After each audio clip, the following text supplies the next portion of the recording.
Όταν κοιτάς μια μοτοσυκλέτα enduro, τι διαφορές βλέπεις από μια μοτοσυκλέτα motocross? Εγώ για να ξεκινήσω πήρα ένα motocross. Με ένα Κι εγώ. χιλιάρικο. Εγώ το είχα πάρει από το eBay 2200. YZ2,5 από την Αγγλία. Είσαι θαραλέος. Τελείως όμως. Πριν πόσα χρόνια? Το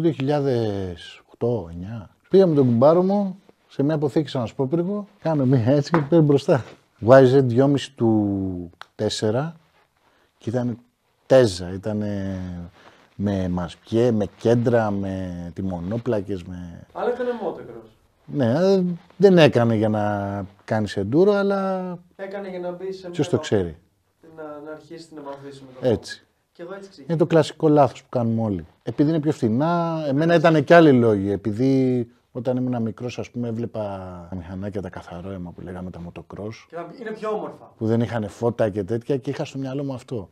Δεν ήξερα όμως ότι το enduro που παρόλο που όταν το βλέπα μικρός δεν μ' άρεσε, είναι πολύ καλύτερο για να κάνεις enduro. Το enduro είναι καλύτερο για να κάνεις enduro. Έτσι. Το motocross είναι καλύτερο για να κάνεις motocross. Δεν θα πάρεις Lamborghini για να πας για κυνήγι, θα την πάρεις για να πάρεις σε πίστα να τρέξει ή να πας στη βόλτα σου. Το motocross και το enduro είναι άθλημα, είναι αθλήματα. Δεν θα πάει κάποιος να πάρει μηχανάκι enduro επειδή του λέω εγώ ότι πάρει μηχανάκι enduro για να κάνεις enduro. Πρέπει να καταλάβει και ο ίδιος ποιες είναι οι διαφορές και γιατί πρέπει να το κάνει αυτό. Δεν πληρώνει από 1.000 έως 3.000 ευρώ μηχανάκι ίδιας χρονολογίας παραπάνω χρήματα απλά και μόνο επειδή λέγεται enduro, επειδή έχει πινακίδες, επειδή έχει φώτα. Είναι και αυτά ένα μέρος του κόστους, αλλά οι διαφορές είναι πολλές περισσότερες. Είναι εξωτερικές, είναι εσωτερικές που δεν φαίνονται και τις αντιλαμβάνεσαι τις εξωτερικές ακόμα και όταν το κοιτάς, τις εσωτερικές όταν το καβαλάς και όταν αρχίζεις και ασχολείσαι περισσότερο. Πάμε να πούμε τις εξωτερικές, που είναι εύκολες και διακρίνονται και με το μάτι. Ακόμα και να μην έχεις ιδέα, βλέπεις φώτα μπροστά και πίσω, βλέπεις όργανο στο τιμόνι, μπορείς να διακρίνεις πολύ εύκολα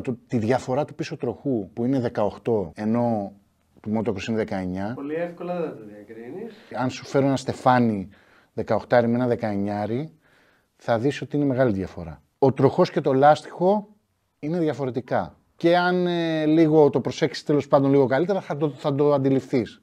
Ότι είναι πολύ μεγαλύτερος ο τροχός του motocross πίσω. Συνήθως έχουν άλλη εξάτμιση. Το enduro είναι πιο μακριά. Σίγουρα θα δεις το stand που στο enduro υπάρχει ενώ στο motocross δεν υπάρχει. Το τιμόνι διαφέρει. Εντάξει, είναι πιο έμπειρο μάτι, αλλά συνήθως το τιμόνι για enduro είναι διαφορετικό από το τιμόνι motocross. Βέβαια το τιμόνι είναι κάτι πολύ προσωπικό και ο καθένας οδηγάει με ό,τι θέλει. Το τεπόζιτο είναι μεγαλύτερο, άσχετα αν φαίνεται στο μάτι ή όχι. Πάντα είναι μεγαλύτερο το τεπόζιτο του enduro. Το γρανάζωμα είναι διαφορετικό, εντάξει, και αυτό δεν φαίνεται εύκολα με το μάτι, έτσι. Πολύ εμφανείς διαφορές είναι οι προστασίες που έχει μια μοτοσυκλέτα enduro, που συνήθως είναι από το εργοστάσιο, όπως είναι οι χούφτες, η ποδιά του κινητήρα και κάτι ακόμα πολύ βασικό που το βλέπεις στο μάτι, το βεντιλατέρ. Που πολλά μηχανάκια enduro έχουν από το εργοστάσιο, ενώ τα motocross δεν έχουν. Αυτές είναι κάποιες βασικές διαφορές. Πάμε τώρα να δούμε ποιες είναι οι διαφορές που δεν φαίνονται αν δεν το καβαλήσεις και είναι πάρα πολύ σημαντικές. Ο κινητήρας είναι στημένος και ρυθμισμένος πολύ διαφορετικά. Γιατί για την κάθε μοτοσυκλέτα και το κάθε άθλημα που κάνουμε θέλουμε η δύναμη του κινητήρα να βγαίνει διαφορετικά. Πώς επιτυχάνεται αυτό? Με άλλα ρεύματα, με άλλο κυβότιο ταχυτήτων, με άλλα βάρη στα βολάν του στροφάλου, με άλλους εκεντροφόρους στην κεφαλή, με άλλο setup στις αναρτήσεις, γιατί άλλο πράγμα κάνεις με το enduro, άλλα terrain, άλλες εναλλαγές terrain, έχεις άλλες ταχύτητες, άλλα στρεψίματα και τεράστια διαφορά ότι το ένα είναι πολύ ωραίο, το άλλο είναι σε σκέλη 20 λεπτά, άρα θες να δουλεύει πιο ξεκούραστα το enduro. Θα συναντήσεις στον εγκέφαλο άλλους χάρτες για να δουλεύει αλλιώς ο κινητήρας, άλλες ρυθμίσεις. Αυτά είναι πολύ βασικά και τα αντιλαμβάνεσαι περισσότερο όταν το οδηγάς. Αν αντιληφθείς τι κάνεις όταν κάνεις enduro και τι κάνεις όταν κάνεις motocross, θα καταλάβεις ότι δεν γίνεται να είναι ίδια. Όταν πηδάς ένα άλμα 30 μέτρα, ασχέτως αν θα το βγάλεις ή όχι, ανεξαρτήτως επίπεδου, δεν μπορεί να προσγειώνεσαι η ανάρτηση να είναι μαλακή. Ή όταν βγαίνεις από μια στροφή και θες να ανοίξεις τον γκάζι στο motocross για να πηδήξεις ένα άλμα, πρέπει να έχεις αμεσότητα. Στο enduro έχεις άλλα πράγματα. Έχεις πολλή οδήγηση, έχεις πολλά διαφορετικά terrain. Έχεις πέτρες, ποτάμια, ρίζες, ανηφόρες, κατηφόρες, ένα πολύ βασικό, έχεις flat κομμάτια που στρίβεις γρήγορα.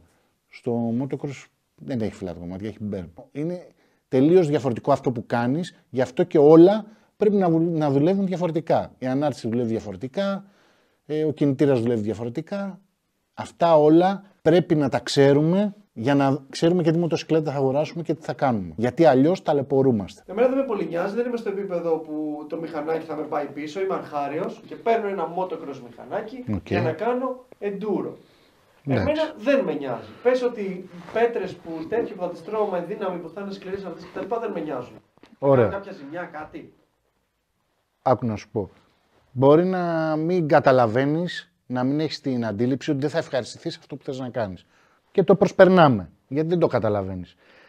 Δεν καταλαβαίνεις όμως ότι μπορεί να ζημιωθείς και οικονομικά από αυτό. Δηλαδή αυτά τα λεφτά που θα γλιτώσεις για να πάρεις ένα motocross και να ξεκινήσεις το enduro, αν αρχίσεις και κάνεις enduro και μπαίνεις σε μονοπάτια, θα έχεις πτώσεις. Η μοτοσυκλέτα θα ζεσταίνεται. Θα έχεις μια μοτοσυκλέτα που είναι για να στρίβει, να τρέχει, να πηδάει, να φρενάρει για 20 λεπτά και εσύ θα κάνεις 4 ώρες με μέση ωριαία 20 χιλιόμετρα μέσα σε μονοπάτια και κλειστά κομμάτια, θα ταλαιπωρείς τον κινητήρα σου, θα αρχίσει να βράζει, θα έχεις άλλα θέματα. Γιατί είπαμε δεν έχει βεντιλατέρ. Μπράβο. Στις πτώσεις δεν είναι τόσο προστατευμένο το μηχανάκι. Τώρα που λέμε ότι θα σε δυσκολεύει στα μονοπάτια και θα πάθεις και ζημιά, θα επανέλθουμε στον κινητήρα και θα σου πω ότι έχουν και άλλη καμπάνα που μπορεί να δουλέψει καλύτερα σε μικρές ταχύτητες και συμπλεκταρίσματα και σε μονοπάτια και σε σκαρφαλώματα. Οπότε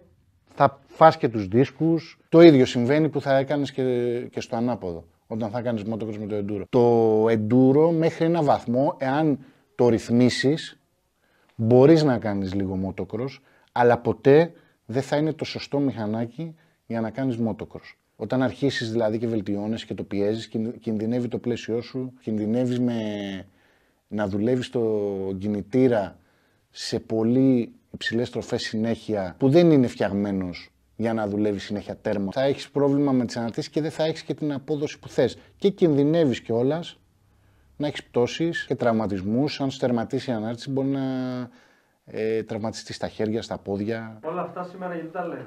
Για να βοηθήσουμε τον κόσμο να επιλέξει τη σωστή μοτοσυκλέτα για αυτό που θέλει να κάνει. Όταν θέλει να κάνει enduro, να παίρνει μοτοσυκλέτα enduro.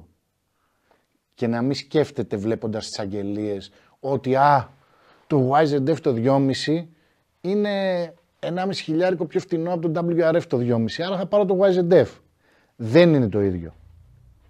Δεν κάνεις το ίδιο πράγμα, δεν θα ευχαριστηθείς το ίδιο, δεν θα μάθεις το ίδιο, δεν θα εξελιχθείς το ίδιο και κάποια στιγμή που θα φτάσεις να το καταλαβαίνεις, θα αναγκαστείς ή να δώσεις πάρα πολλά χρήματα στο YZF που έχεις πάρει ή στο αντίστοιχο motocross ή θα το πουλήσεις για να πάρεις ένα enduro.